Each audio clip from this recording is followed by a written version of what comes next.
Thank you, and I would like to extend greetings to everyone. Thanks for coming. Welcome to the 13th Town Hall meeting with Mayor Joe Curtatone. The Business Town meeting is produced by Somerville Chamber of Commerce New Group, who are made up of Arrow Street, Distinctive Hospitality Group, Holiday Inn, Federal Realty Investment Trust, Interbelt Industrial Center, Hamlin and Company, KEMS Holding Corporation, Raffi Properties, Tufts University, and Union Square Station Associates. With special thanks to our hosts, Rockwell and Saloon, and to our co-sponsors, Bent Electrical Contractors and the Cooper Kane Group. And a great thank you to our presenting sponsor, Middlesex Federal Savings. For more than 125 years, Middlesex Federal has focused on its local customers. Join me in thanking all of our sponsors.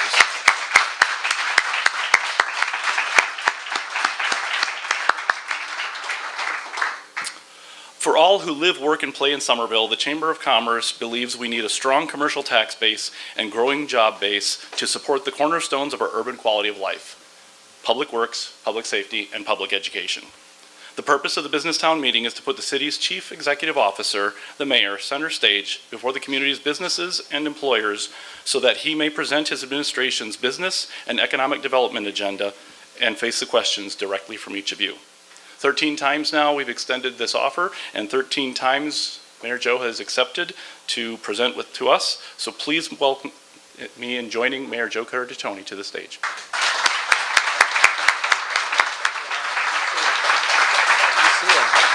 How you doing?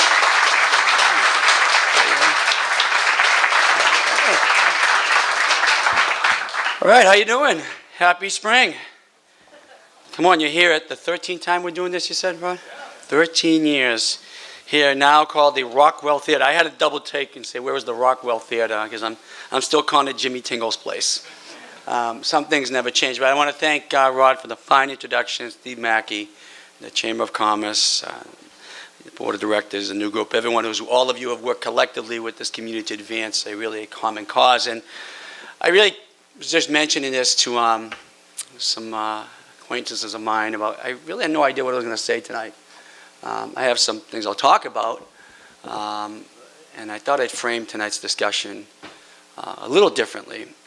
In Rod's opening salvo, on the Chamber's mission and the values we want to deliver in public safety, public works, public health, education, common good, I think that's an important thing to keep in mind as in terms of context of asking ourselves, well, what do I do? And what do we do? What is our collective responsibility to this community's core values? I want to give a little update where we are in terms of the business climate and landscape as context, and some projects, take your questions, engage in conversation, and challenge you a bit. The business landscape in the city and the economy has never been stronger. I think all our hopes and dreams in this community's collective efforts to think about where we want to be tomorrow is coming to fruition. And the level of investment we're seeing in this city is beyond our imagination. It's not by accident.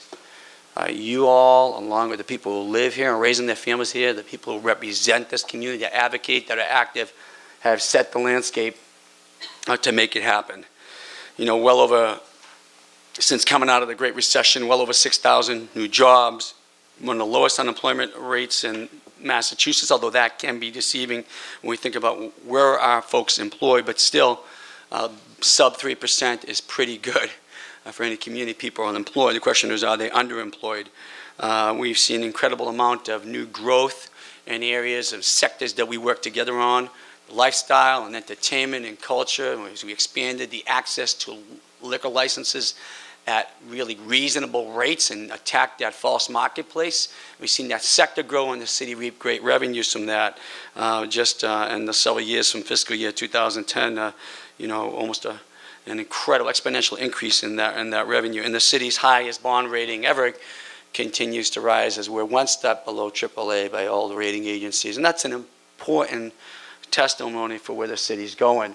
But over the last several years, we've seen lots of new businesses coming in, including interesting and food destinations. And what I like about our food destinations is I don't think you see anywhere in this region such a collective of independently and locally owned and managed, really funky and different innovative food choices. And that's important because I think it also adds to the flavor, obviously, but the character of our neighborhoods and squares. But certainly Somerville is being known for that. But also some other pretty interesting, really speaking to the freakiness of Somerville, that I like places like axe throwing. I mean, you're going to love that. You know, I think I'm going to take Steve Mackey should be the first demonstration project on the axe throwing business as they come into town here. But I think people see Somerville as really a good place to be engaged in the vibrancy of urban lifestyle and culture. And I think the businesses you see that are opening and now they'll be opening soon are really cool. But the now open highlights, certainly Bow Market, if you haven't been down there on Bow Street, incredible adaptive reuse of old garages down in Union Square.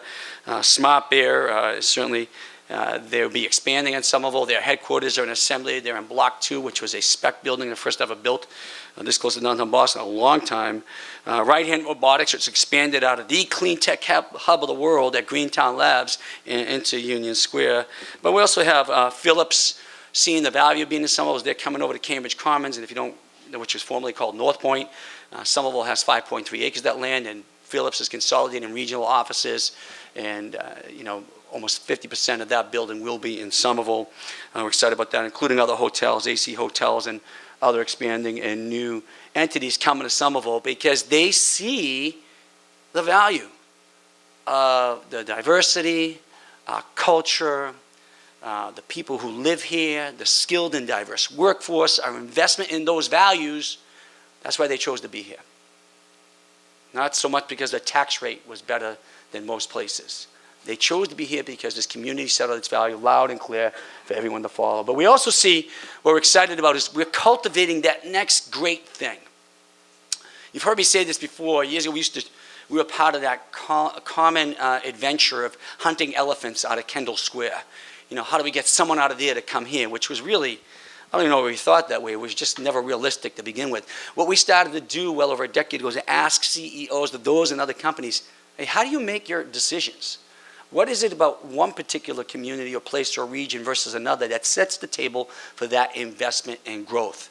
So we started to get ahead of that curve. We started to understand clearly how established companies might be thinking about their future 5 years from that point, how new, evolving companies are in incubator status, so 5 and 10,000 square feet would be making decisions of the next level of maturation. In fact, the building that I just mentioned down at Block 2 in Assembly Square was built at spec because we worked together with Federal Realty Investment Trust to understand that decision-making climate and that most of those companies were making decisions in a 6-month period, and if you didn't have product, they were going somewhere else, close to the outside of the 128, 495 belt.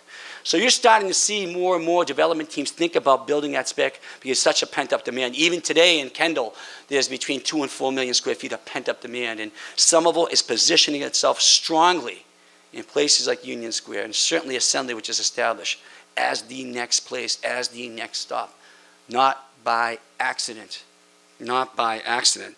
So we're excited about these emerging industries, and I mentioned Greentown Labs, the creative economy, sort of the artisan food culture, but we were at Greentown Labs a week ago with the governor, Lieutenant Governor, Secretary Ash, Secretary Beaton, really pumped up about really Somerville is now the clean tech capital of the world.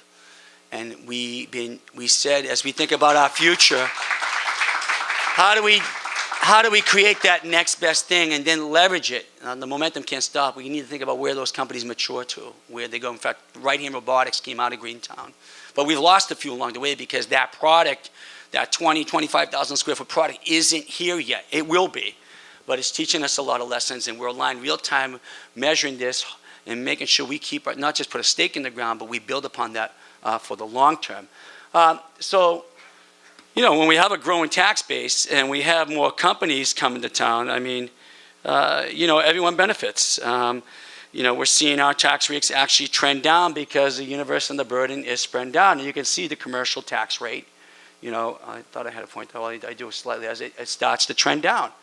And if you look at come out of the great, between from FY11 onward, as it's peaking up, as we expand our commercial tax rate base, we expand the burden in the universe, and we all benefit from that. And when you compare ourselves to our neighbors that we like to compete against, and I'm not saying we're trying to compete against everybody in this scale, you can see Somerville does very well, very well.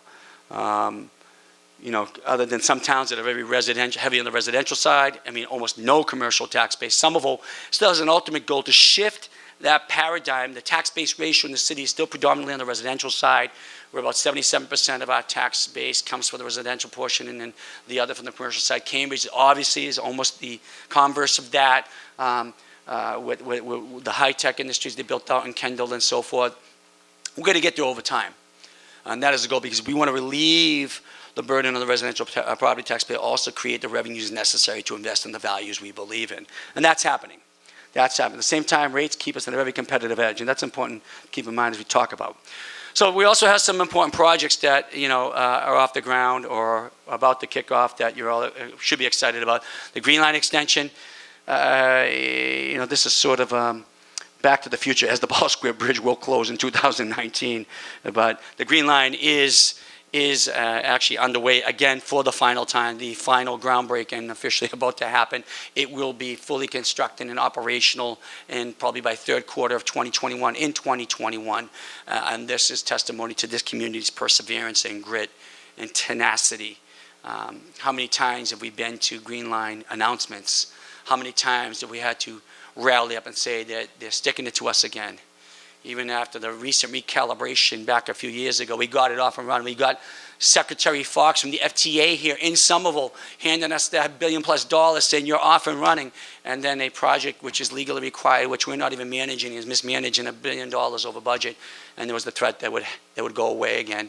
And Governor Baker and his team, to their credit, kept their word that they wanted to do the project. They didn't want to spend an extra $1 billion, nor did we. The Fiscal Management Control Board worked with the city. We wrote a check for $50 million, in Cambridge for $25 for a project that is legally required, because not that we wanted to, but we saw what was at stake. We saw the opportunity in front of us and what could happen if we didn't do it. The equity for mobility and transportation, the environmental equity, the opportunity for economic growth, and we made that investment and it's paid off. So, new contracting teams in place, new project management in place now for months. They're already clearing the trees in the rail bed. We'll be working with the community about some of the other things we need to do. I want to make it clear, if you haven't heard it already, we're going to do, folks, 50 years of infrastructure improvement in the next 5. I'm not even exaggerating. So that's great. Remember that applause when I say this. It's going to be a pain in the ass, folks. All right? And we have to get through it together. The city is being turned upside down. We have a massive water and sewer separation project necessary to meet our sustainability goals, but also to unlock economic opportunity in Union Square and Boynton Yards, from the middle of Union Square down Somerville Avenue. All right, we have all the street projects we're investing in. They have the Green Line extension. We have vertical construction projects, i.e. the high school, libraries, and other major roadway projects, and many, many more things we need to do. And lessons learned when you kick infrastructure liability down the road generations. It costs more, and it's painful to get to, but I am excited by this, because it is going to repaint the canvas of the city, and it's going to bring, remember this word, equity on so many fronts to so many people, and necessary. But to do that, we're going to have to work together. We're going to have to get through some pain. So we're looking forward to working with all of you in the business community on how we communicate, how we help small businesses in places like Ball Square when that bridge has to close in calendar year 19, make sure those businesses just don't survive but thrive. And how we give them assistance, how traffic patterns shift to different neighborhoods, how we deal with congestion. And again, there's a Ball Square Bridge and you got Union Square. This is only 4.1 square miles, and you talk about ripple effects.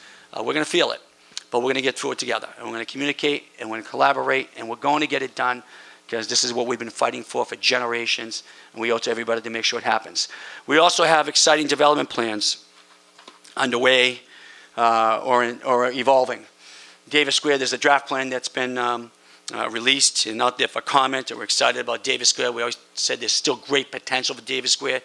It needs, as I mentioned to folks walking here down those sidewalks that pitch at 30 degrees in some places, that we need major infrastructure improvement in Davis Square, including subterranean infrastructure work. I mean, the infrastructure here was done 34 years ago. It was opened up. I was in high school, Jack, by the way. You were not. You were older than me. You were my alderman at the time, one of the aldermen. But we need to get that done. At the same time, we're thinking about what that future of those districts, those squares are. Now, we've done across the entire city. Davis is in the red line corridor, but along the green line corridor, we thought as part of our summer vision plan, thought about the land use and zoning policies and the opportunities to who will live, who will work there, the kind of businesses come there. But, we've also thought about the areas of the city we're going to conserve, the neighborhoods with particular characteristics we don't want to lose. We want to enhance certain neighborhoods around the transit nodes, and we want to transform areas from places like, the last frontier of opportunity for great density to unlock jobs, new revenue, sustainability efforts from Assembly through Brick Bottom and Innerbelt and Union Square and Boynton Yards. But we have station area plans around all those Green Line transit nodes. Gilman Square is out there. It's been out there. Davis Square is out there in draft form of Commerce. We will work with the neighbors. We think in Davis, there is opportunity to have strategic changes to create more density.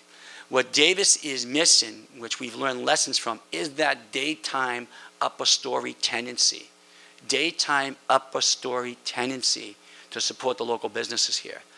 I say it all the time. I like Davis because, I love Davis because it reminds me of Harvard Square when it was Harvard Square. All right? But how long can restaurant establishments come in and pay $60 a square foot but not be serving any food on Monday, Tuesday, Wednesday? Or lunch, no lunch be Monday and Thursday. You can't make it on 3 or 4 days out of the week. So we have to create strategic opportunities for density and changes. We have to think of where we are working collaboratively with the neighborhood on that. The parking requirements here are outdated. As you know, by the zoning overhaul, we are no longer abiding to the laws that we have to have parking minimums, but really parking maximums in the city. If we plan a city for cars, that's exactly what we're going to get.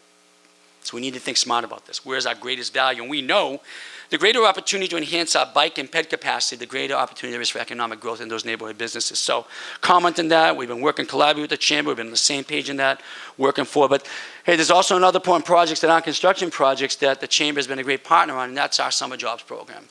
Every time you bring a kid or young adult into your establishment, they take a few things away. One, they're going to add great value by their mere presence, but certainly enhancing the work what you do. You're going to have a lasting legacy and impact on their lives. We've heard this continuously from the young people you've employed over the years, that, hey, I got to work in a law office, and I never thought about law. Maybe I think I'm going to study that. Or I worked, and with this construction or electrical company, and I think that's a skill or a trade that I think I want to think about.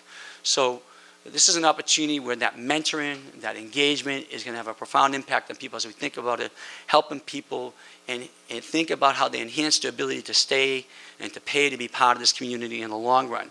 So if you're interested, we'll be working closely with the chamber. Chris Hosman's here. I thought I saw him in the back row somewhere over there. We'd love to have you participate continuous with this and get more kids involved in the program. It's actually been a tough, by the way, it's a tough, the kids are more competitive these days. I can't even hire enough to work in the city. I have my department heads. It used to be that I had a struggle to find the spots for all the kids who need the jobs in the city of Somerville. The private sector's really stepped up, and we thank you for that.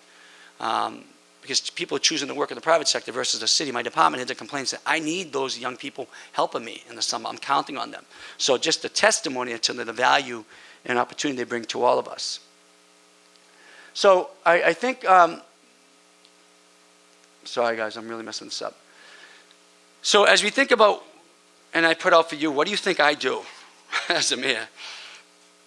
What are we all doing here collectively in this community? What are we trying to achieve? This is a question we ask day in and day out, and how do we get there? I love this community's values, and I love this community because they're cerebral and passionate with them, and they wear that on their sleeves. And it's not easy to get everywhere we want to go for many different reasons. We don't always have. We're not impoverished in terms of municipal finance anymore, but we're not affluent.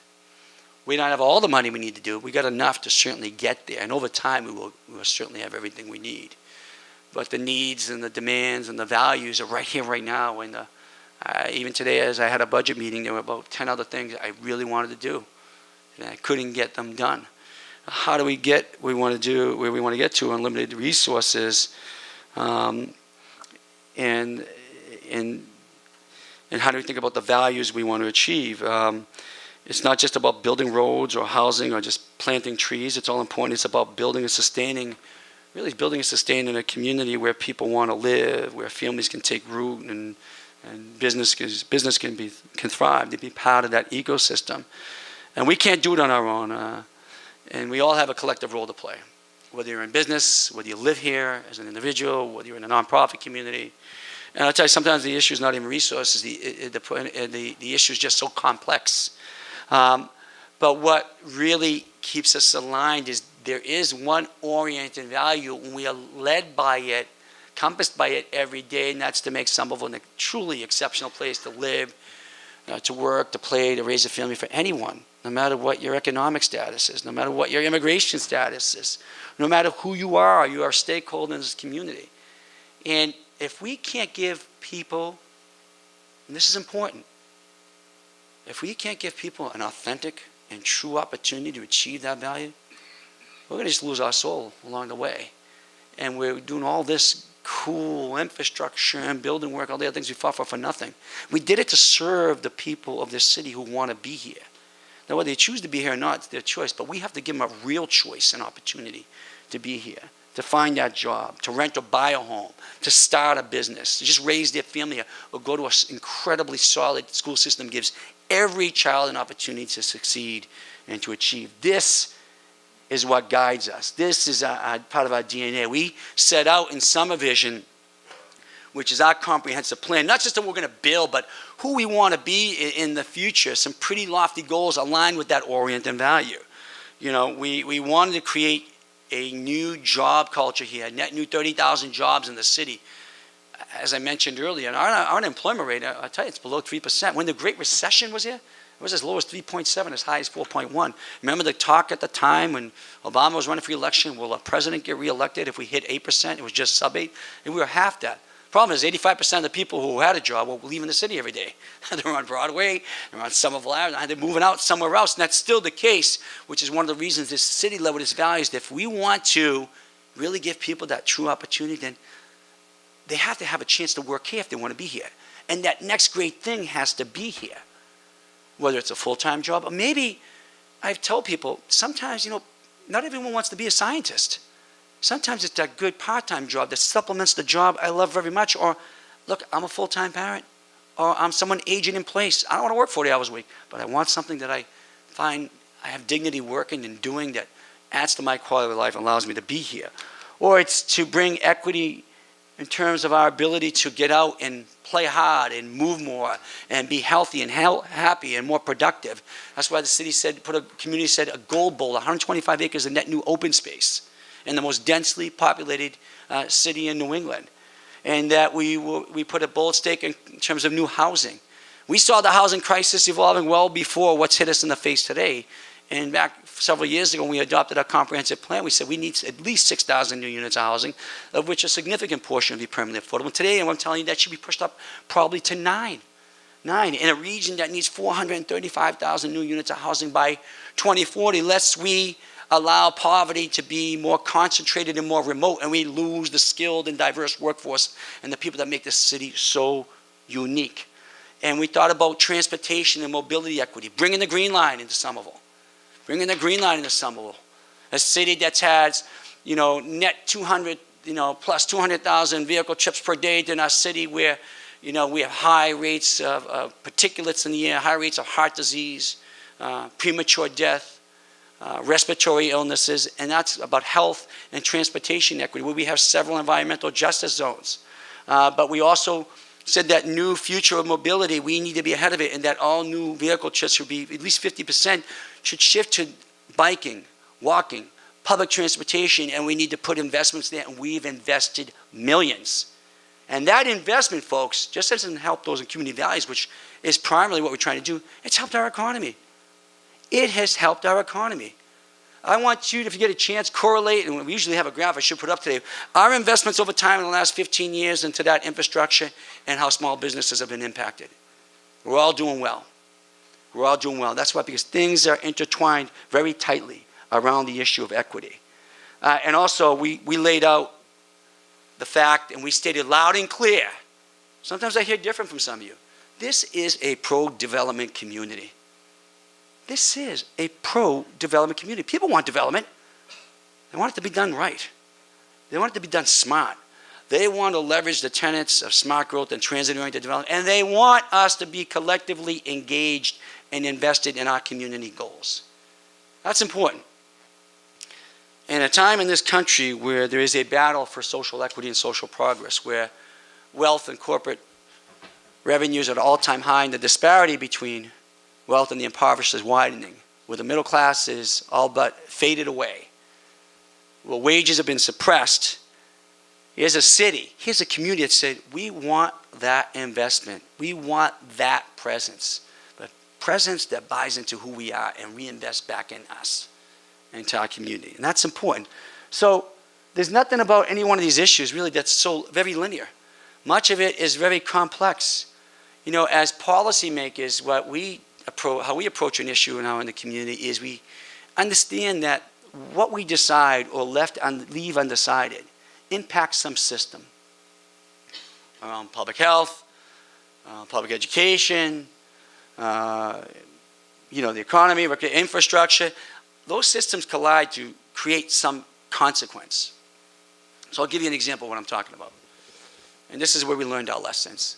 Somerville was the first community in the world to undertake, with our great partners at Tufts University, Mim Nelson, Dr. Christina Economos, Larry Backow on the crew, Barbara was there, still here, and the first ever community-based, systems-based approach to attempt to reverse the trends of childhood obesity in a generation. It's working. The First Lady at the time, Michelle Obama, saw it working. Let's Move was based on Shape Up Somerville. I was in the White House launching Let's Move with the First Lady in February 2010, but what it taught us is about the complexity of an issue. You've heard the adage, you can't arrest your way out of crime. I say the same thing, you can't build your way out of the affordable housing crisis. Or you can't tutor your way or test your way to academic success. And you can't just tell people, just eat less or don't gain weight. What we learned is that many variables, based on what we do or don't do every day, impact or set the table on the environment for that result. So on childhood obesity, well, we understood there were issues around food access. Who had access in a very easy way, not just convenient way, to healthy, fresh foods? What were the food policies in our school? We wanted to help people achieve our tenets of eating smart, playing hard, moving more. Well, at the time, we didn't have a world-class bike pedestrian infrastructure in the city. And you took your life in your own hands, crossing some of our neighborhood districts or our basic intersections. We've invested millions. And all the data shows increased counts on the pedestrian level, on the bicycle level, better health outcomes. And that rolls over, compounds into a young person's ability to walk into a school. Are they healthier? Do they have access to even 3 meals? Are those meals good and nutritious? Are there parents here to cook the meals? Or is that job not in Somerville? I'm one of the 85% having to go far away to get a good wage to afford to be here. So my kid, I'll leave them $20 and they're going to get the easy choice. The convenient choice, that fast food restaurant, rather than having a wholesome meal. All these things compound to create some result. That's what I mean by the complexity of this complex ecosystem called the city of Somerville, or any community like it. This is where we roam. Here's an example of how we measure it. This is actually a job subsystem map that we've mapped out. All right, and this job subsystem map of the community ecosystem shows just how intertwined our work and efforts are. And this is about equity at the end of the day. Giving people that fair opportunity to live healthy, happy, productive, to have a job, a wage, to enhance their ability to pay, to be part of this community. So job accessibility and availability, cost of living, standard of living, workforce development, quality of life, and family satisfaction. They're all interconnected. Some of these are positive feeds, some of them are negative feeds. I'm not going to go into the weeds and the science of teaching you systems-based thinking, but this is what, doesn't it make sense to you at the end of the day? If I got to fill a pothole, it's a pretty linear endeavor. I fill the pothole. If I want to address your family's ability to be here, to raise your family here, to send your kids to school, to afford a house, it's a bit more complex. And what we're attempting to do is know where the leverage points are in this complexity and simplify the complexity with our values in front of us, giving everyone a true opportunity to live, work, play, raise a family, everyone an equitable and fair chance to do that. And we're all part of that. We all have to understand we're part of that conversation. So we've mapped this. We know, for example, that businesses succeed when they have access to local talent, when people can easily move around communities, and communities access local merchants, when business can build a loyal customer base, which is important for one reason why we want to keep our people here if they want to be here. And government and business community, nonprofits, all of what we do is intertwined and impacts many aspects of our residents and their daily lives. So we all have a role to play to make sure, and Somerville continues to be a great place to live, to work, to play, raise a family. Rod mentioned education. Part of investing in our most vulnerable residents is investing in education, investing in universal kindergarten readiness, out of school time, STEM education, and the arts. And we've doubled and tripled down on this over the years. I believe, if I'm not mistaken, in the last, I'll have to check my figures, 10 years, about $16 million per year more in education. We're taking that growth and putting it back into the community. So when I talk to the businesses, the business community about fees and linkage and so forth, the things that get people on the edge of their seat or hiring kids, about reinvesting back in the city to follow our lead on that, because that's what we're doing. That's what we're doing. We're not seeking to keep a tax rate low. And that's not the most popular thing to say as a politician. I'm seeking, so everyone's going to tell you, I'm going to cut your tax rate. Run away. They don't know what the hell they're talking about. Not in the way cities and towns can generate revenue and so forth. The best thing, and what we should be doing, is understanding how we reinvest your investment into the community and deliver your return, and we are delivering that return. And as we're thinking about education, we're thinking about opportunity for workforce development. How do we train that next generation of workers for the industries, that next best thing of the future that we're cultivating here in Somerville? How do we give them the job readiness and the skills? The economic development team will be releasing what we're calling the Talent Equity Playbook, and the Chamber and its members and the business community is well involved in this conversation. You helped us pass that jobs linkage fee, which was cutting edge, which is going to pay dividends. I mean, the plan, the Talent Playbook plan, really identifies gaps in skills and other employability challenges, and also makes really strategy recommendations on how we move forward.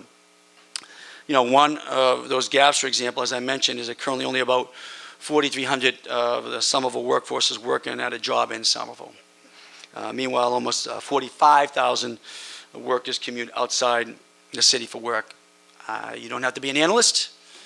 You don't have to be an economist to figure out that if there aren't a lot of people here in the daytime, you've got a retail operation or some of the service-oriented operation, a restaurant.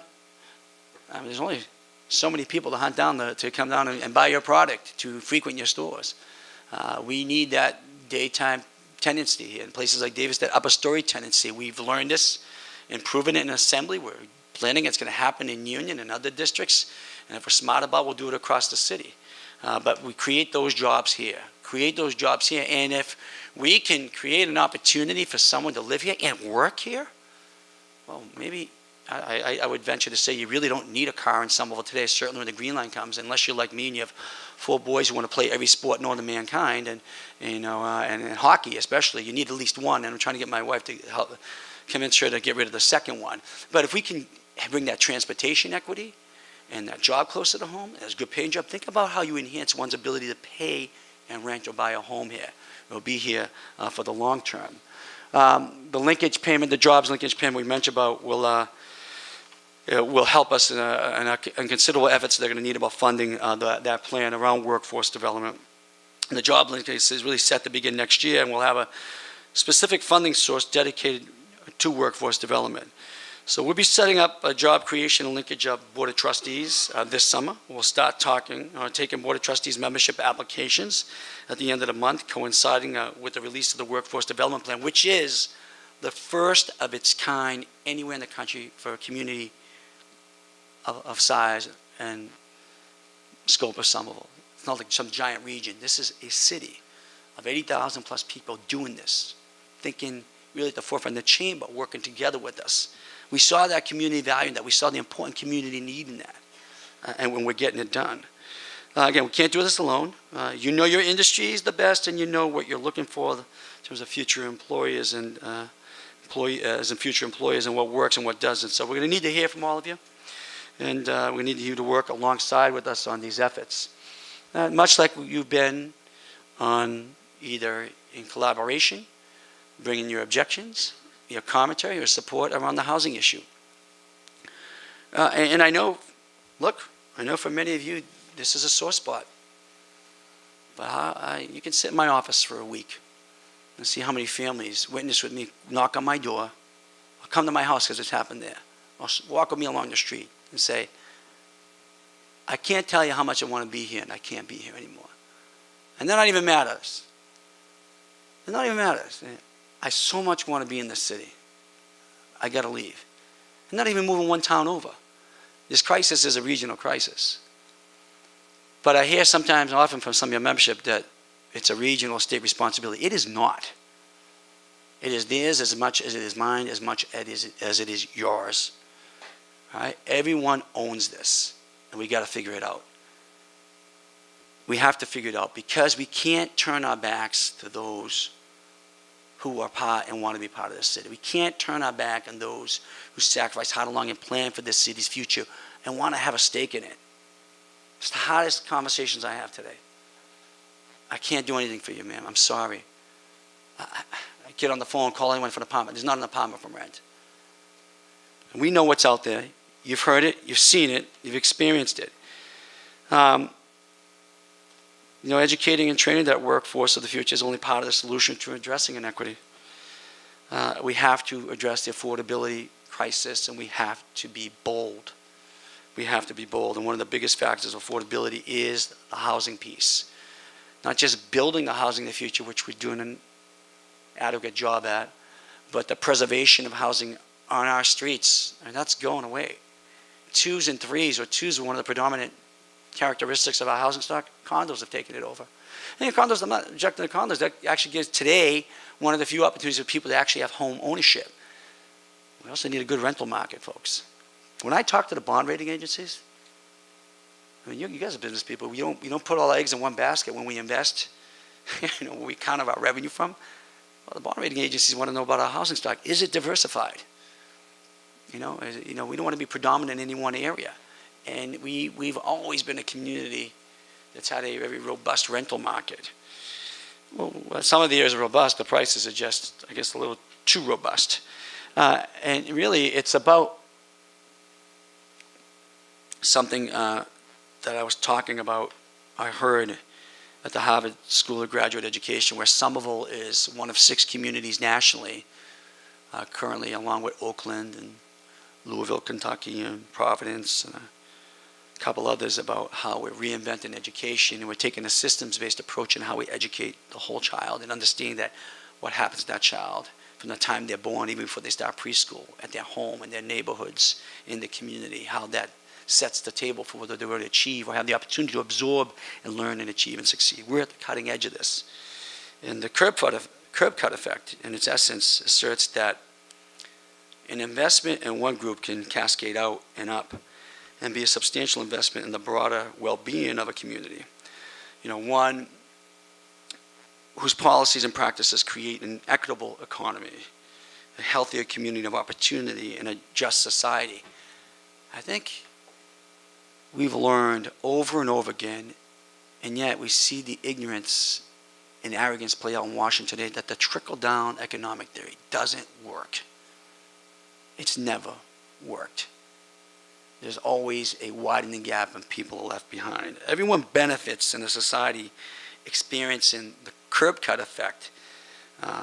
First documented, this was first documented as a response to the advocacy of people in wheelchairs, and these sidewalk indentations turned out to benefit many, those pulling suitcases on wheels, pushing babies and young children in strollers, bikers, workers in large racks making deliveries, and many others. The curb cut effect is really a vibrant illustration of how laws and the complexity of how laws and programs designed to benefit vulnerable groups, such as the disabled or people of color, often end up benefiting all. You've heard the saying, you're only as strong as your weakest link. If we don't think about leading with the equity conversation when we're arguing or debating housing and jobs and how we're asking the development community, business community to reinvest back in those values, we're never going to continue or reach the growth economically in this city that you're all hoping for. In the long term, who's going to make up the middle class of this country, this community? It's going to be, we'll use the term people of color. It's going to be Black Americans and brown Americans and immigrants today who are the most vulnerable. They're the middle class of the future. And if we don't set the table for them to be a vibrant middle class, for all of those who are experiencing great wealth and returns to the levels never seen before in our history, don't count on it for the long term. It's going to go away. It's going to go away. Without equity, there can be neither progress and there can be no prosperity. So despite years of politicians insisting otherwise, the laws of economic gravity have always run in reverse. Again, that opportunity doesn't trickle down. It really cascades out and up. And when we devised, I'm just going to go back, when this community set its orient and values up, that's what we were saying. That's what we were saying. We were saying if we invest in these values, if we lead with equity, and we accomplish these goals, and we do so as a community, we navigate the complexity, then we're all going to benefit. We'll achieve the jobs, the new economy, there'll be investment. The business community will be stronger for it, and our social fabric will be tighter for it. So I think I've lectured or sermoned you long enough, but I thought it's an important value conversation we need to have. That said, yeah, there's a lot of great projects happening in the city. A lot of new businesses opening up. You're going to see cranes everywhere and construction everywhere. New vertical construction, new businesses, new companies, it's all great. I just ask you all to keep in mind, why are we doing what we're doing? Who are we trying to serve? Thank you. Do you have any questions?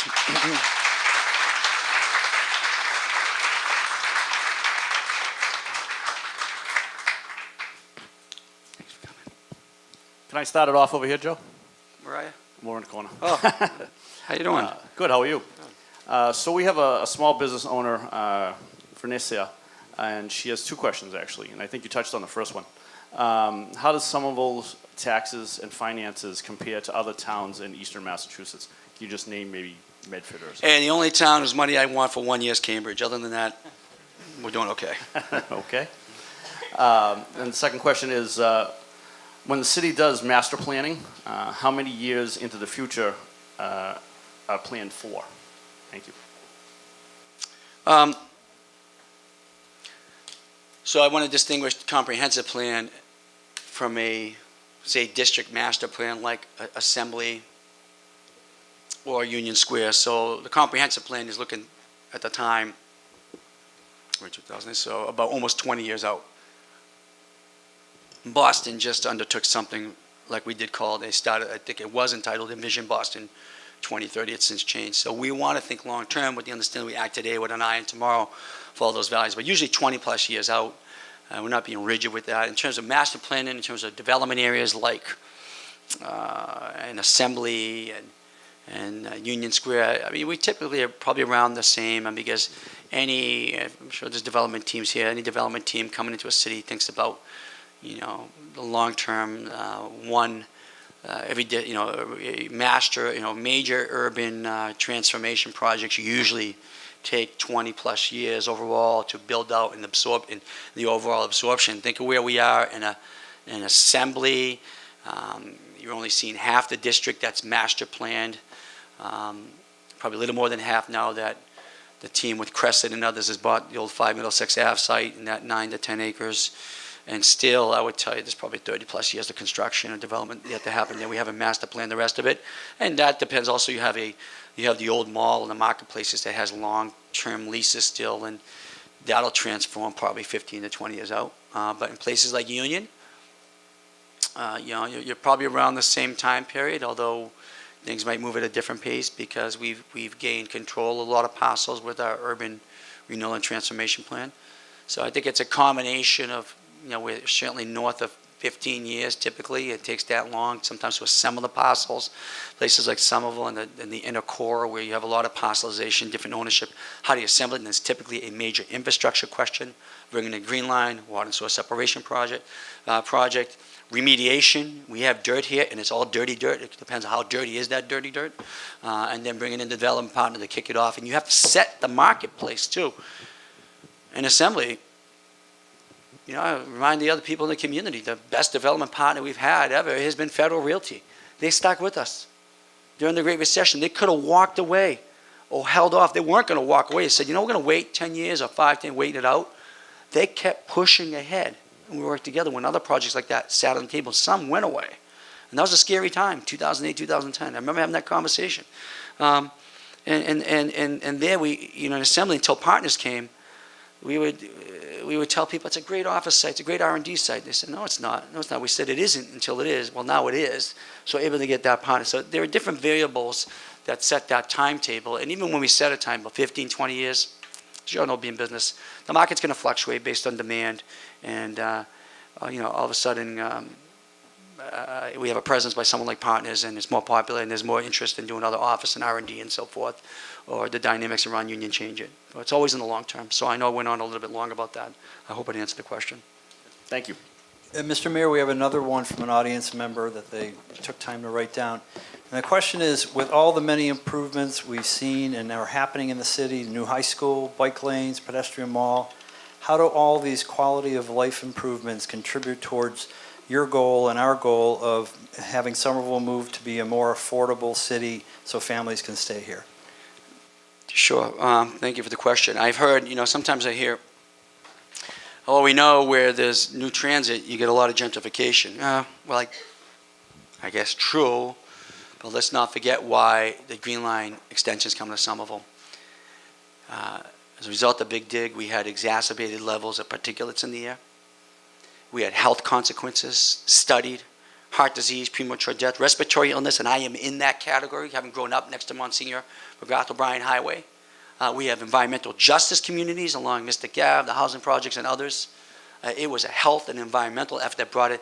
So we brought that equity to this community and transportation. And I would argue that if we're going to bridge people out of poverty, it's obviously a complex issue. One of the things we need to do is make transportation easier and more affordable. You shouldn't need a car to be here, and we should have transit that connects people to housing, to jobs, to solid public transportation. All that infrastructure improvement enhances, I'd argue, the ability of people to pay and stay. It also helps the local economy and creates new job opportunities to be here.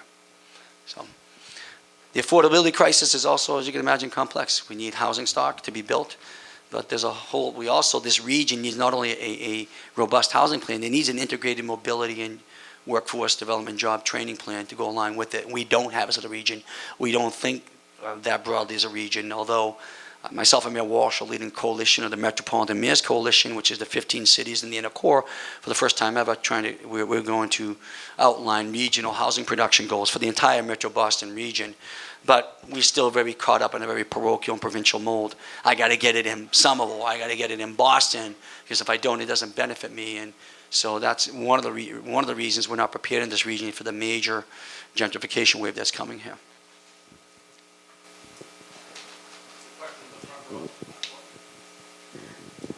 Thank you. One of the great new additions to the city of Somerville that you mentioned is Bow Street Market. And I had the opportunity to walk through the market.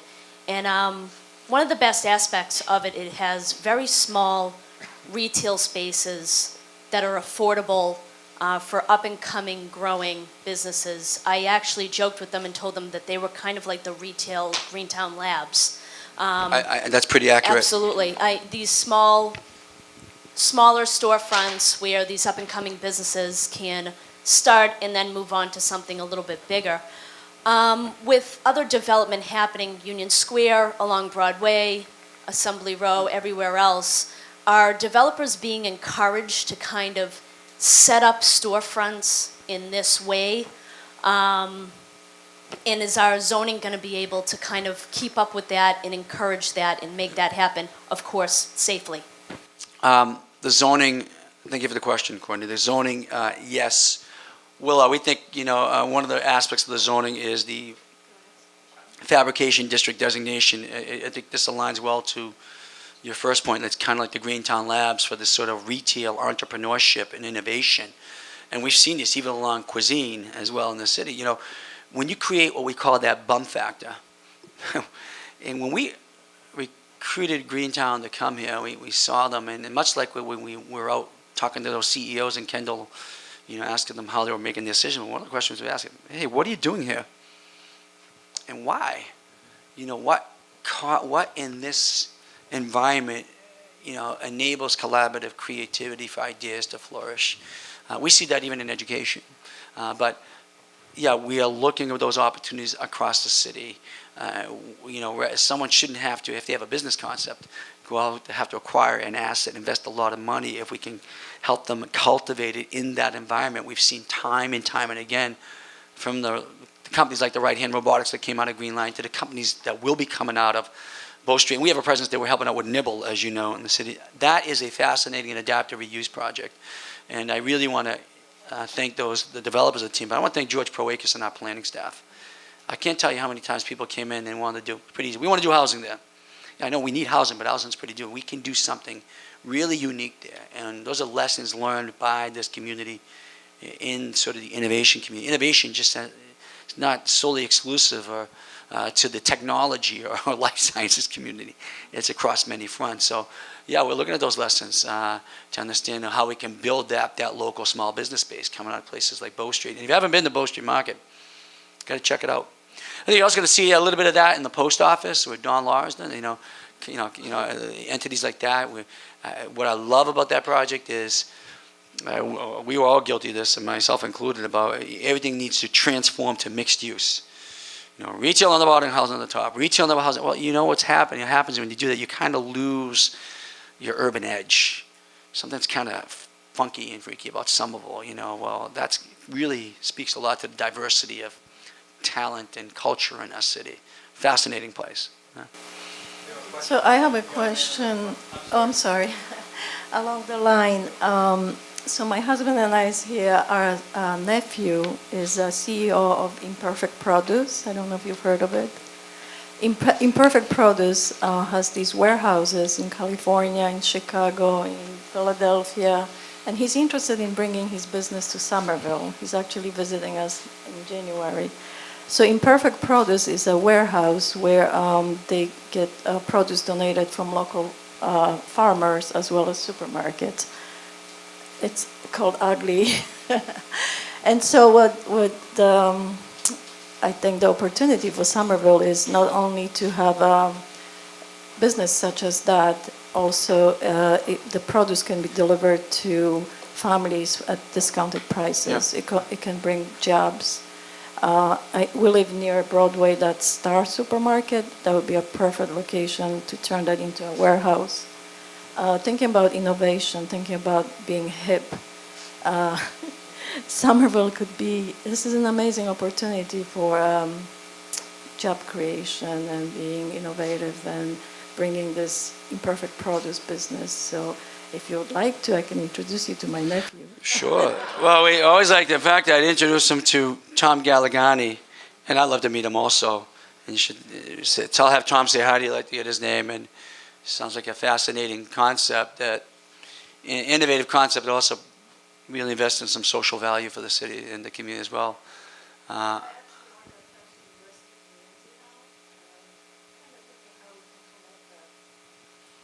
That's a good idea.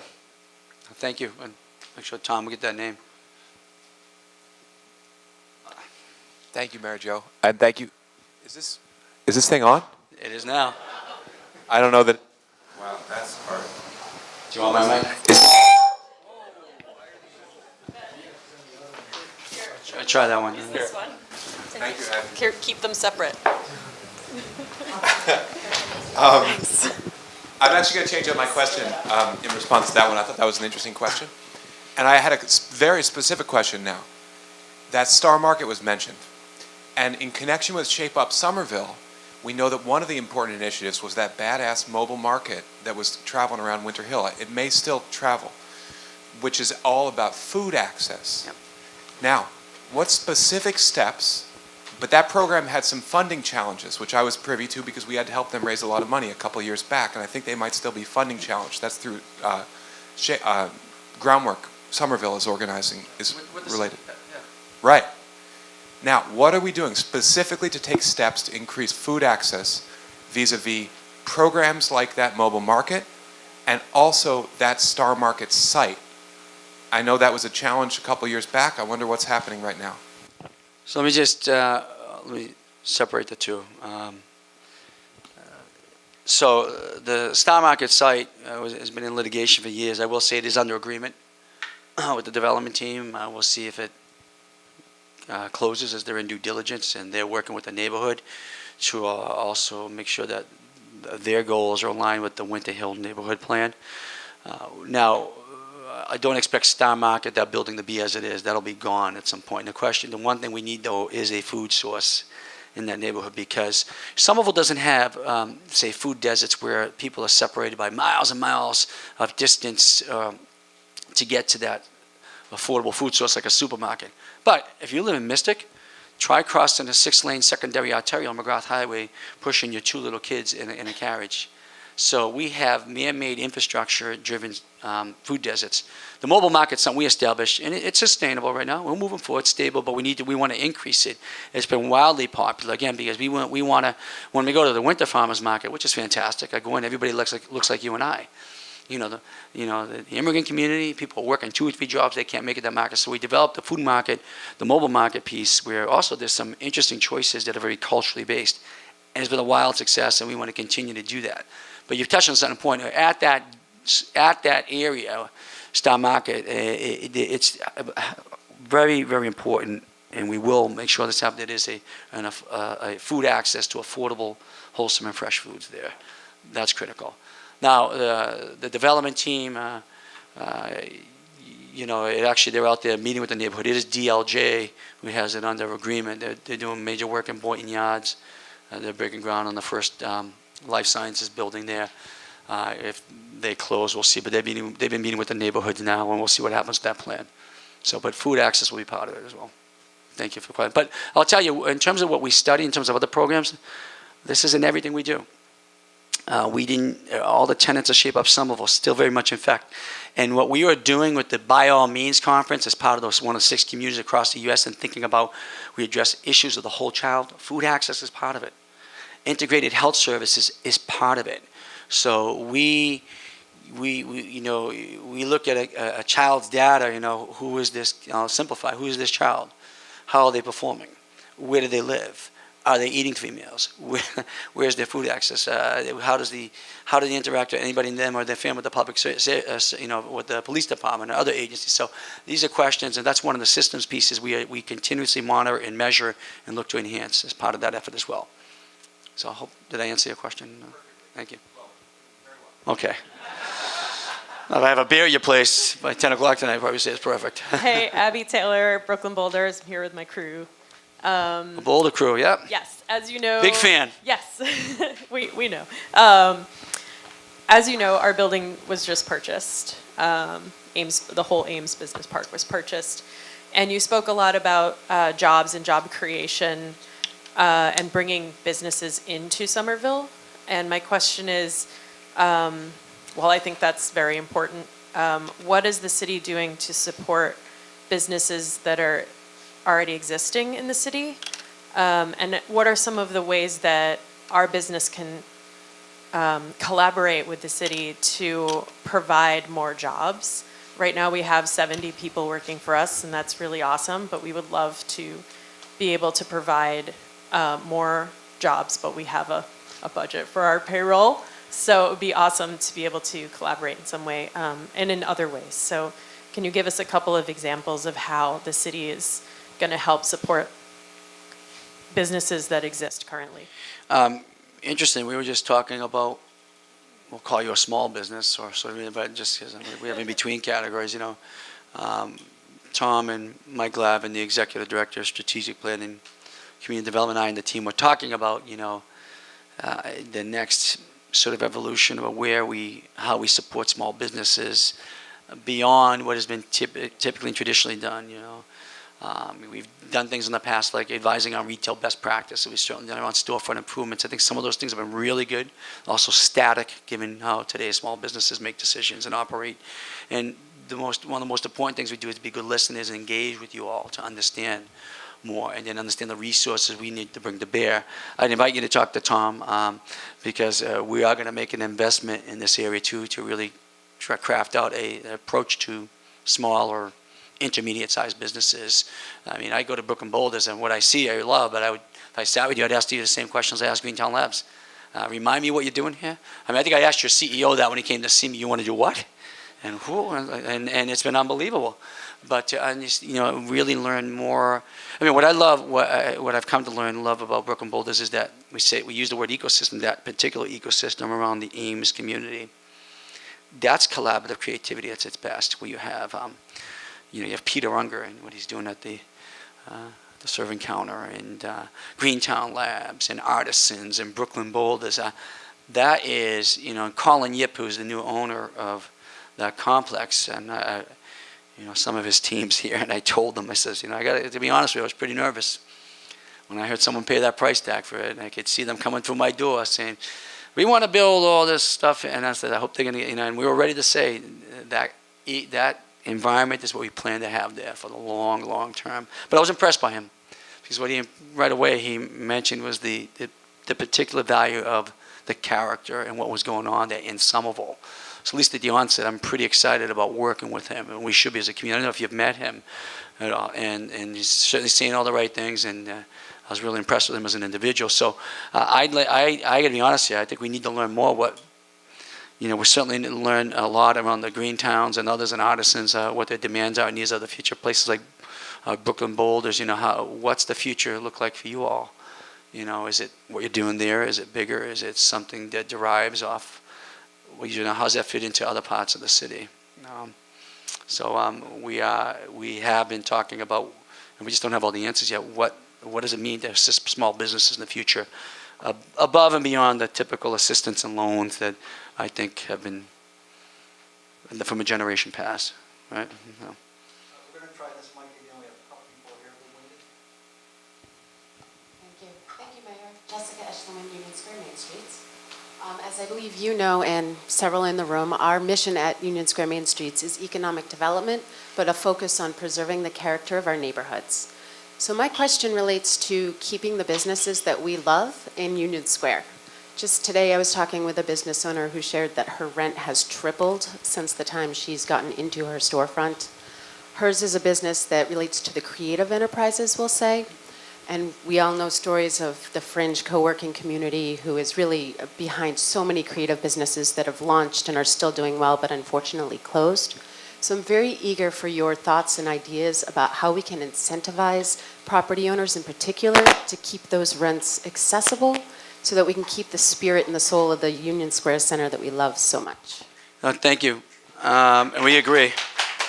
And thank you for the work Main Streets is doing, because when we established that in East Somerville and in Union, that was the type of vested engagement we want to see, and appreciate all the work there. And I apologize, I mentioned affordability. It's not, certainly on the housing piece, but small businesses, as that new economy is evolving and coming, or in some places already existing, small businesses should have the opportunity to be participating in it. So we're trying to understand how, one, we assist, but two, we believe in terms of the development partners coming to the city, they have a responsibility to reinvest in that as well. There's a lot of talk and pushback with people demanding on community benefits, but I would argue they're right. Because we want that reinvestment back in our values. So if it's subsidizing rent for small businesses as they build up their practices and their base to participate in that economy, because we see property owners taking advantage of the vibrant investment market and saying, well, I'm just going to kick my rent up, you should be fine. And in many cases, and especially on the small business side, we're powerless to, at least legally do anything, but in many cases I've had to intervene and talk to property owners about, look, how do we work together? We brought some funds to assist in some cases where applicable small businesses. We need to think about that in the future as well. But right now in places like Union, like we have one master developer there in US2. DLJ has a strong presence. We expect everyone to participate in the community benefits process. We've outlined at a minimum cost per square foot they should reinvest them back in the community. Those monies out there, there's opportunity to do many things. Whether it's to work in collaboration with organizations like yours that think about placemaking, but also to help the characteristics of those squares to be maintained and enhanced. Again, subsidizing rent, or maybe that's what I've seen this with some of our other development partners. I've seen this with Federal Realty, where they've subsidized rents of something of a tenant that they feel is really unique, that they want to have part of their district. They know they can't meet the cost per square foot in the onset years, but they help them bridge to those final years, and they get up and going and moving. Your question is more about a displacement happening in small business, so I think we need to understand more how much that has happened. We've been seeing that a little bit more on the housing side, but we know we've been a couple of instances. I think Ebby Sushi was another one. We had to kind of jump in and help out, work with the landlord, understand what's going on, what their decision-making process was. Unfortunately, I think we're going to see more of this. We're going to have to put a few fires out on that. And that might be one of the areas of assistance that we have to think about how we create some funding for. But I think, we have private sector partners who are more than capable and know they have a collective responsibility to invest in that community value as well. So I think in terms of what we're going to do, that's still evolving. We know it's there. I want to measure it and understand it. If there are any cases where they're at a critical stage, we like to know about them. We will intervene to the best that we can. Tom is on top of this as well. I hope we're meeting soon, by the way. Oh, awesome. And welcome aboard. I heard nothing but rave reviews about what you're doing down there. So. Yeah. Hello, thank you so much for this time. This is my first time here. My name is Joe Welch. I'm with Legal Shield and ID Shield. I'm not a brick and mortar. My office, you are now in my office. Welcome, thank you for coming. And so a lot of the issues that have come up have talked about logistics, about the cost of zoning, space, parking. But there are other things that are costing time to our community. And one of the things that I'm passionate about is identity protection and restoration. And that is something that has a cost to everybody in our community. It's about our time, it's about the information that's out there, and I'm wondering what the city is doing not only to protect the businesses, but also the citizens and educate us and them about what is going on. Very often, it's conflated into the idea, and this is what I do every day in talking to folks. Very often people believe that it's about a credit card being breached and someone making a purchase under your already existing credit card.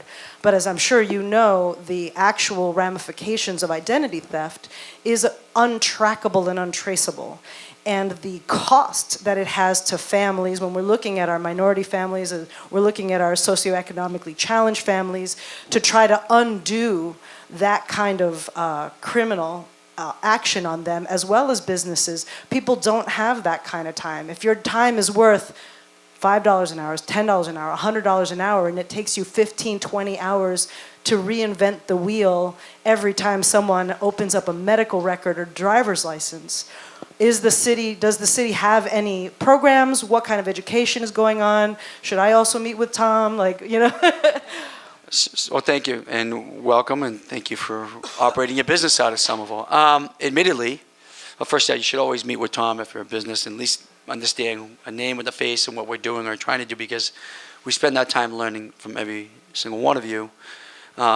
Admittedly, when we think about identity theft or fraud or that type of breach, it's typically in response to narrowly but powerfully, some of our vulnerable populations, seniors typically, and sometimes in immigrant communities, although they, in this climate, in fear, and we're trying to make sure we keep an open climate where they feel comfortable engaging with us. So I don't know of any data, at least I'm interested here on the business side, because I don't think we really ever put the economic lens on it in terms of business. It's usually been on the individual basis. I just wanted to say that I appreciate and I understand that in looking at our communities, we do have a focus on our vulnerable communities, right? But the reality is that the identity theft that is going on is actually impacting all of us. Some of us know, some of us don't. And again, that conflation with believing that your credit card is the only thing, or that you're watching your statements is the only thing that's going on, is actually the biggest problem. No, I believe you, and I think it's something we'd like to learn about more, if this is how vast of a problem or crisis is in our business community. We don't, typically, again, admittedly, it's on those things we see in the more vulnerable populations, but if it's something that is impacting small business on economy. We want to learn more about it. So perhaps when you talk to Tom, we can get some information. Also, just like to learn more about your business, how it operates. Thank you. Hi. My name's Matt, and I just went through the process of getting a build permit to rehabilitate a building over on McGrath Highway. This took a long time, took over 5 months. And one of the comments that I constantly got when we were asking, how is this developing, was that the Department of Public Works, especially Inspectional Services, and the Engineering Department are understaffed and overworked. And you keep talking about having more developments come to Somerville, big developments, infrastructure repairs, roads. Obviously, this is all stuff you look forward to, but it seems to me that there's a bottleneck with the Department of Public Works if they cannot push these things forward. And it seems to me like this could cause a big problem with developers not wanting to be here because there is an excessive wait time. So my question is there plans to possibly hire more staff, expand the Department of Public Works, especially inspectional services, engineering, whereas this is necessary in order to get the types of projects you're talking about? Thank you. Welcome to the city. So I will tell you, first of all, the Department of Public Works doesn't run either engineering or ISD. They're standalone. Engineering's under the capital planning. Yes, there is plans. In fact, we've just were approved several new positions, including in engineering. I don't know if did we do ISD this time around? One position in inspectional services, and we're seeking more as we move forward. So yeah, we see the need there, and and the department has grown. The department's become more efficient. Business is easier there to do online. We're a bit overwhelmed, but we are staffing up. I won't sit here and say we are staffing up to the level we want to be yet. We're going to get there because I still have to propose a balanced budget and meet some other needs in the city as well. Notwithstanding that, we used a few things to drive home the point, especially on the engineering side. With all the infrastructure work coming in, we had a legitimate concern that we could even manage those projects and execute well above and beyond even the run-of-the-mill every year street opening improvement projects. We went to the Board of Aldermen, and they even recognized and said, look, we can't even go out with this contract to do these streets over. I don't think we can execute well. And they approved, I think we had a total of 6 new positions, a lot around the Green Line and other construction management, communication, some other logistical pieces, which will increase capacity around the whole department. A lot of what we hear on the permitting side, I've heard some has to come with, really, I think on the engineering was just so backlogged there too. My ISD's overwhelmed too, but we've added staff there in the last couple of years. I think there's been incremental growth, and we'll get there. I'd like to have a little bit more. Not much more in this budget. We just got these positions a couple of months ago, probably the next one, but we'll get there. I appreciate your patience with that and flexibility. The department is growing. Just to give you a little historical context, I think when we took office in 2004, I know this, inspectional services and engineering were part of the Public Works Department. But then again, the framework of that organization hadn't changed in, I don't know, since the city got away from horses and wagons pulling its stuff, and until now. We broke away ISD from DPW, put it in strategic plan, community development, consolidated the health inspectors, so we have more one-stop shop, and they work aligned with fire prevention now. So I understand there might be a little lag now. It is exponentially quicker now, and we just made its own standalone department 2 years ago and been staffing up. Engineering, similarly, we took it out of Public Works, because we think really Public Works should be on the basic operations of the city, the sanitation, highway, roadway repair, and so forth. And we created the Capital Planning Division headed by Rob King. Rich Raish is the chief engineer, and they are taking on some of the largest legacy projects in the city's history, vertical and horizontal construction. So it is much more efficient. It's not perfect, but it is getting there. So, over the next couple of years, we plan to staff up more. I will tell you, they're asking for positions. Every department in the city is as well. And I got to be able to afford to pay for them all. Thank you for the question. Thank you.